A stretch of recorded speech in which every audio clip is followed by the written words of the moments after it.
My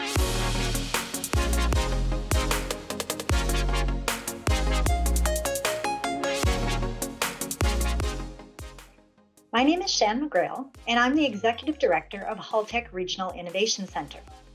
Our job is to help technology startup and scale-up companies navigate the path to profitability.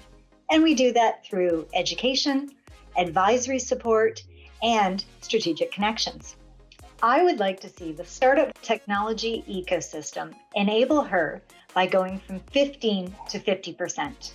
And what I mean by that is today, only about 15% of companies in the technology industry are founded by women.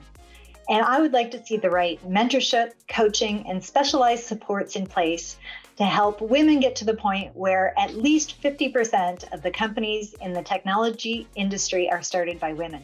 I would love to see every woman who has a business idea have the right supports so that idea can realize its full potential.